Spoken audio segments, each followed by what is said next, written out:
Untuk selanjutnya kita akan bahas mengenai akuntansi untuk perusahaan dagang. Siklus operasi pada perusahaan dagang.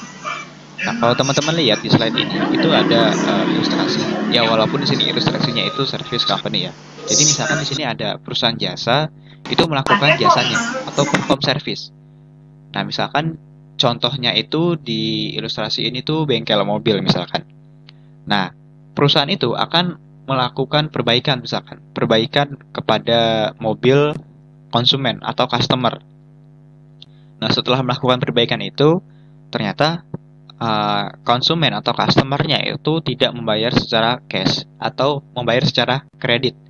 Nah, kan otomatis karena pelanggan itu tidak membayar secara cash, kan tidak ada arus masuk ya, tidak ada arus kas masuk ke perusahaan.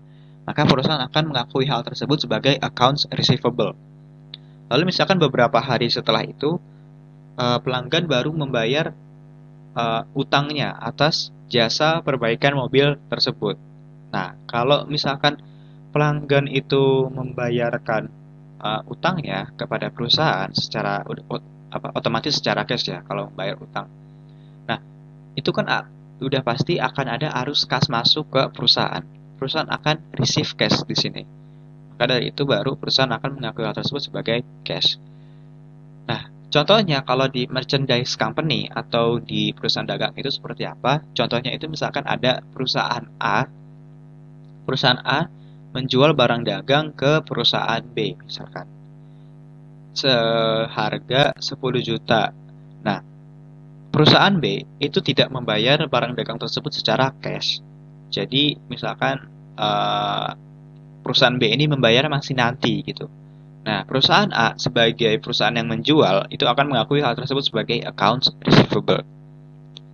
Nah, misalkan beberapa hari setelah itu perusahaan B baru membayar utangnya atas barang dagang tersebut. Nah, otomatis akan ada arus kas masuk ke perusahaan A. Nah, maka dari itu perusahaan A pasti akan receive cash ya, akan menerima uang cash. Nah, maka perusahaan A tersebut akan mengakui hal tersebut sebagai cash. Jadi sederhananya seperti itu. Jadi siklus operasi secara sederhana di perusahaan jasa maupun di perusahaan dagang itu kurang lebih seperti ini. Nah, untuk selanjutnya itu kita membahas tentang jurnal khusus atau special journal. Nah, dalam perusahaan dagang itu ada yang namanya jurnal khusus atau special journal yang terdiri dari beberapa jurnal juga. Yang pertama ada sales journal atau jurnal penjualan, lalu ada cash receipt journal atau jurnal penerimaan kas, lalu ada jurnal pembelian atau purchasing journal, dan yang terakhir itu ada jurnal pengeluaran atau cash disbursement journal. Nah, sebenarnya ada satu lagi itu jurnal umum. Tapi kan jurnal umum untuk kayak istilahnya tuh kayak cuman untuk membantu jurnal khusus ini. Jadi sebenarnya secara garis besar jurnal khusus ini cuma ada 4 yang udah aku sebutin itu tadi. Nah, pertama-tama itu kita masuk ke sales journal dulu atau jurnal penjualan. Nah, teman-teman di sini bisa lihat dari definisinya, sales journal atau jurnal penjualan itu jurnal yang digunakan untuk mencatat transaksi penjualan secara kredit. Nah, teman-teman ini bisa di-highlight ya mungkin ya. Jadi bagian penjualan secara kreditnya. Karena memang itu yang harus ditekankan. Jadi memang jurnal penjualan itu cuman mencatat transaksi secara kredit. Transaksi penjualan, mohon maaf. Jadi aku ulangi, jurnal penjualan itu hanya mencatat transaksi penjualan secara kredit. Jadi kalau ada transaksi penjualan secara cash itu nggak masuk di sales journal ini. Nanti ada jurnal lainnya. Jadi untuk ini itu penjualan secara kredit aja.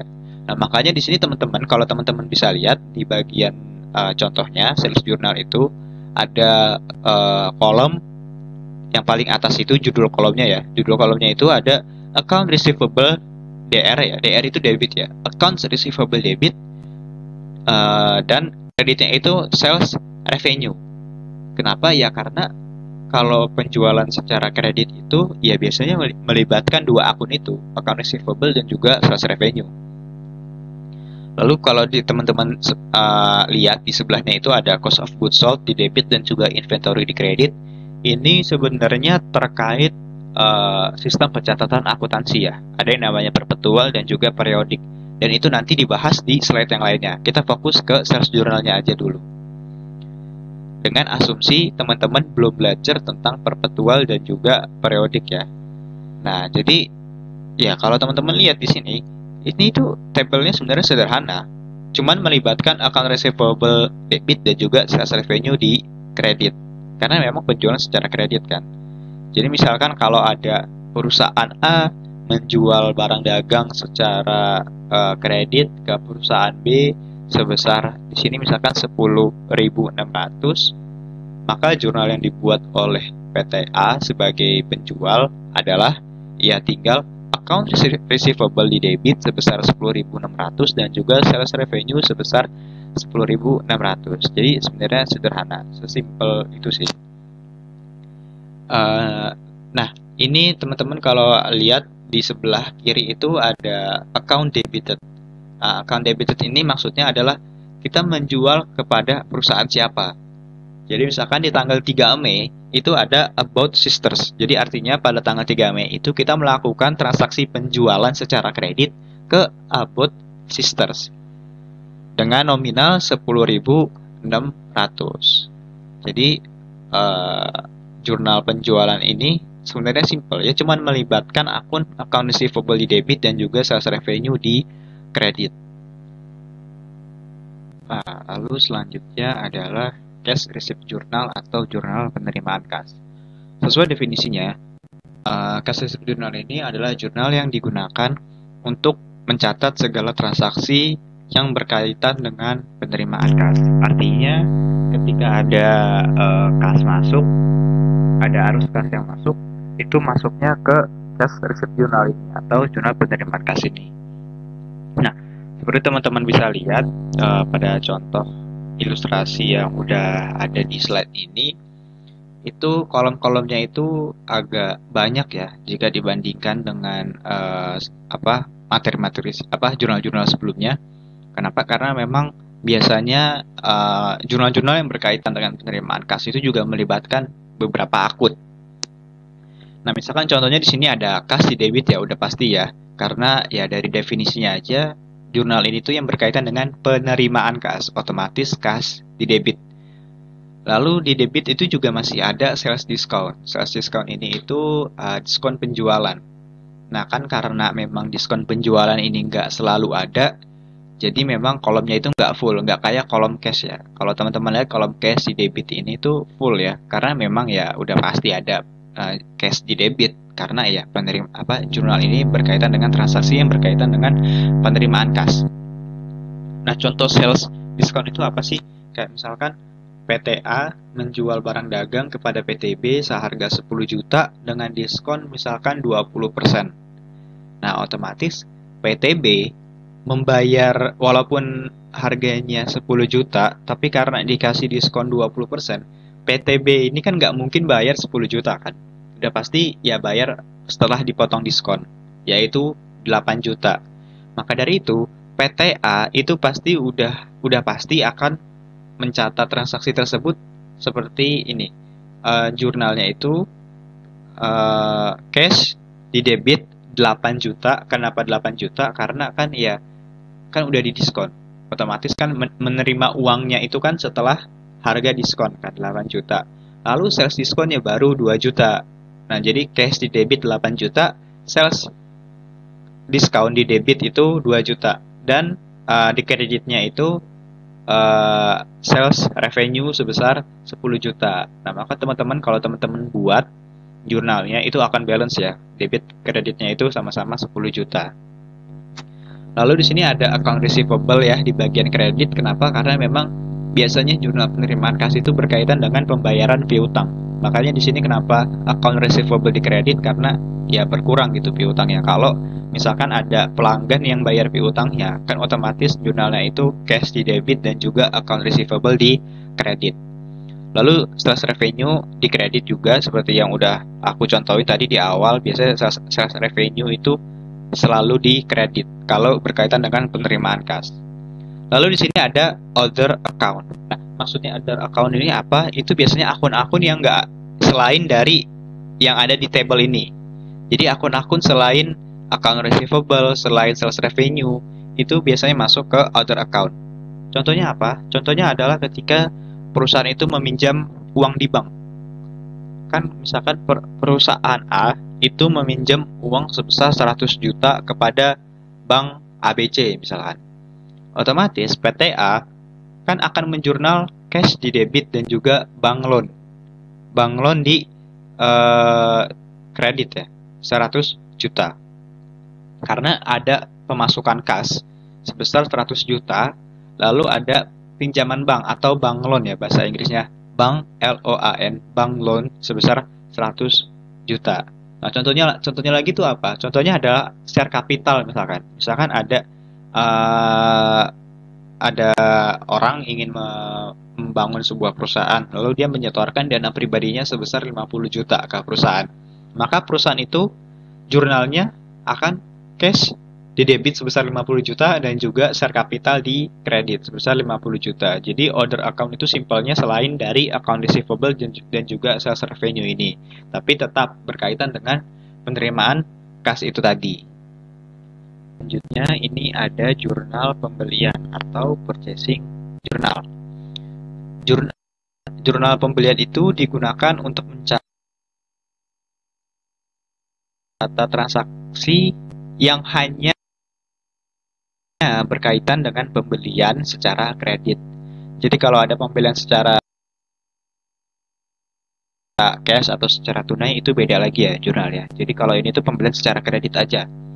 Dan bisa dibilang jurnal pembelian ini salah satu jurnal yang paling simpel di antara 4 jurnal khusus lainnya karena cuman melibatkan 2 akun, yaitu inventory di debit dan juga account payable di kredit.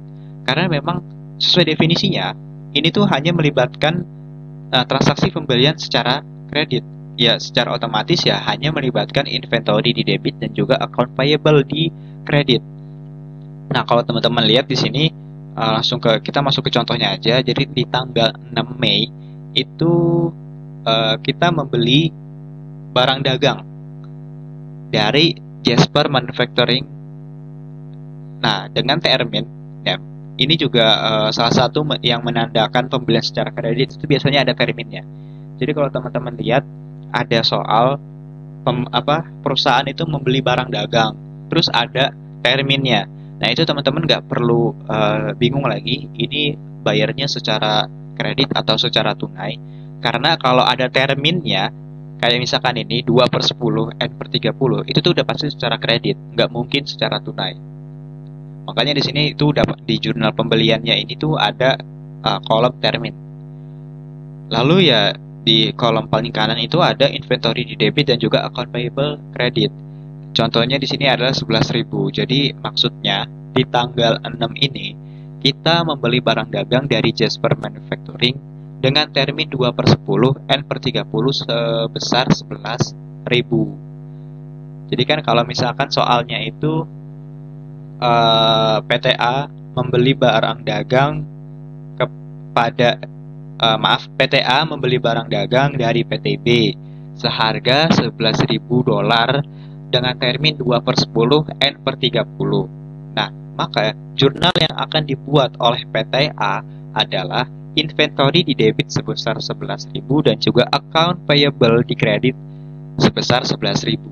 Dan ini masuk dan transaksi tersebut akan masuk ke jurnal pembelian atau purchase journal.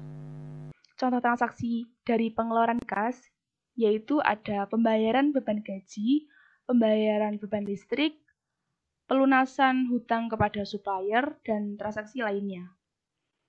Sekarang kita beralih ke format dari cash payment journal. Yang pertama, kolom pertama itu ada kolom tanggal. Untuk tanggal sendiri, kita isi sesuai dengan tanggal terjadinya transaksi. Kolom kedua, yaitu ada nomor untuk bukti transaksi. Diisi sesuai dengan bukti transaksinya. Kolom ketiga, yaitu ada account debited. Untuk kolom ini itu bisa diganti juga dengan istilah description. Fungsinya kolom ini yaitu untuk diisi keterangan mengenai transaksi apa yang sedang dicatat. Jadi transaksinya itu tentang apa? Seperti itu. Kolom berikutnya ada kolom ref. Di kolom ref itu ada dua versi. Ada yang pakai nomor akun, ada yang dicentang. Bisa sambil dilihat di ilustrasi gambarnya. Nah, kenapa bisa begitu?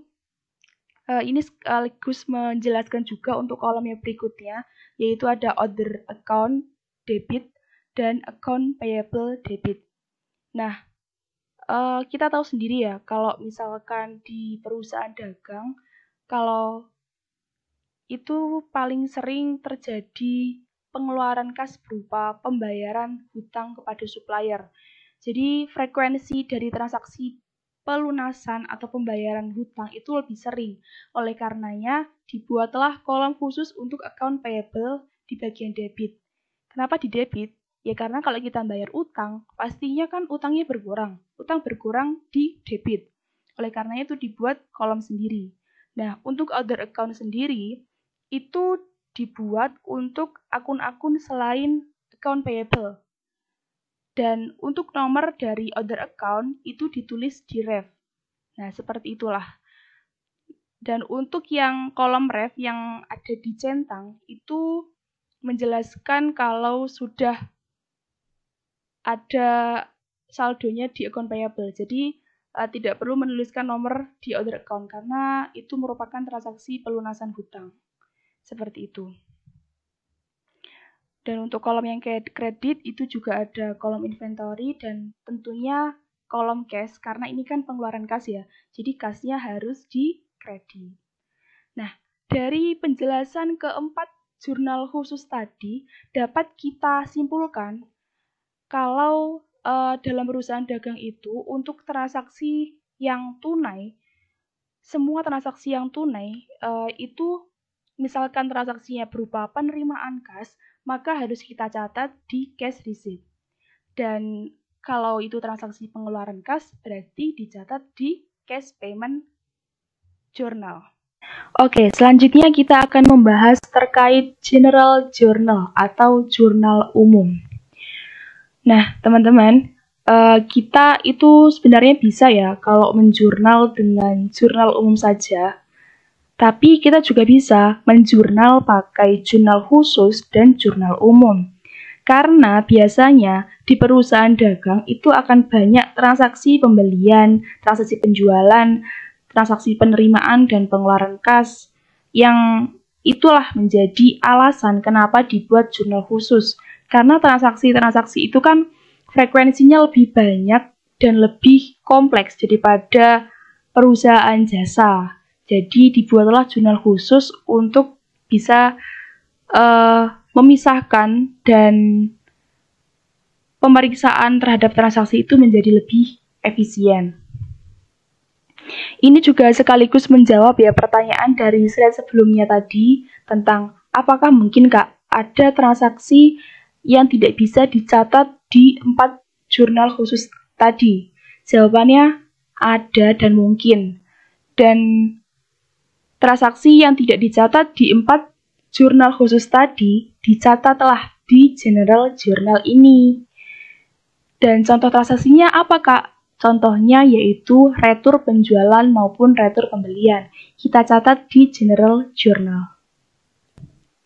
Nah, kira-kira nih, misalkan kita buat jurnal khusus, kira-kira ada dampaknya atau tidak ya ke jurnal umum? Nah, pertanyaan seperti ini jawabannya yaitu pastinya ada efeknya. Karena jurnal khusus itu secara substansial akan mengurangi jumlah entry yang dibuat perusahaan di jurnal umum. Kalau misalkan kita buat jurnal umum saja, pasti kan transaksinya lebih banyak ya, banyak banget dan sulit dideteksi, misalkan ada salah atau gimana. Nah, kalau kita buat jurnal khusus, transaksi yang seragam itu kan dijadikan satu, sehingga secara substansial itu akan mengurangi transaksi-transaksi itu. Jadi transaksinya udah pada pindah ke jurnal khusus semua, yang di jurnal umum cuma sedikit. Efek yang kedua yaitu hanya transaksi yang tidak dapat dimasukkan dalam jurnal khusus yang dicatat di jurnal umum, yaitu seperti yang sudah aku jelaskan di awal tadi. Lalu manfaatnya apa dengan kita membuat jurnal khusus? Manfaatnya yaitu memudahkan identifikasi transaksi. Misalkan nih, ada transaksi yang berkaitan dengan kas. Kita ingin memeriksa transaksi yang berkaitan dengan akun kas. Kalau kita buat jurnal umum, pasti akan susah ya lihat satu-satu, harus lihat per transaksi. Tapi kalau kita buat jurnal khusus, pastinya akan lebih mudah. Kenapa? Karena kita sudah mengelompokkan itu semua di jurnal khusus bagian penerimaan kas dan pengeluaran kas. Itulah manfaatnya kita membuat jurnal khusus. Selanjutnya membahas tentang jurnal untuk persediaan barang dagangan. Ya, karena di perusahaan dagang sendiri itu kan tidak jauh-jauh dari istilah persediaan barang dagangan. Ya, karena itu adalah objek yang kita perjualbelikan ya.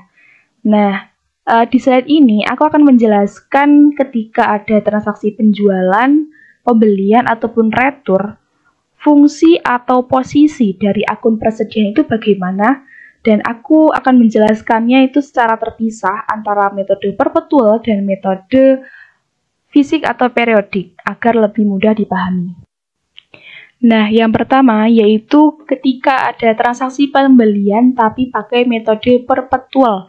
Nah, pengaruhnya persediaan, cara pencatatan persediaan itu seperti apa?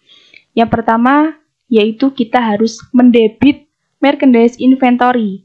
Ya, karena kan kita membeli persediaan, berarti otomatis persediaan kita nambah. Persediaan merchandise inventory nambah, berarti didebit.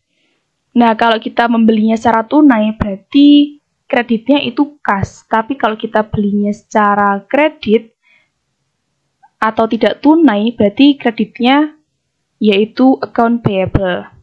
Nah, misalkan dalam periode pembelian itu kita sudah mendapatkan barangnya, setelah kita cek ternyata barangnya nggak sesuai spesifikasi, ada yang cacat, ada yang rusak, maka kita berhak untuk mengajukan retur. Kalau disetujui, berarti kalau kita ingin meretur, kita harus jurnalnya dengan membalikkan saja. Jurnal saat pembelian tinggal kita balik. Jadi kalau pembeliannya tunai ada retur, jurnalnya cash to merchandise inventory. Tapi kalau pembeliannya kredit ada retur, berarti jurnalnya accounts payable debit, kreditnya merchandise inventory. Selanjutnya ketika terjadi penjualan dengan metode perpetual, jurnal yang harus kita catat yaitu debit cost of goods sold, kreditnya merchandise inventory. Kenapa jurnalnya seperti itu? Karena ketika kita menjual, berarti kan otomatis persediaan kita berkurang. Kalau berkurang, persediaannya berarti di kredit. Nah, debitnya cost of goods sold. Kenapa cost of goods sold? Karena akun cost of goods sold sendiri itu merupakan akun yang kita catat untuk menyatakan nominal atau jumlah biaya atau cost yang kita keluarkan untuk mendapatkan barang itu. Jadi seperti harga yang kita patok untuk barang itu tuh berapa totalnya. Kita tulis di cost of goods sold, seperti itu. Oke, sedikit tambahan untuk transaksi penjualan di metode perpetual, itu tidak hanya satu jurnal saja ya. Jadi aku tulis di sini cuma satu jurnal karena hanya berfokus pada perlakuan persediaannya.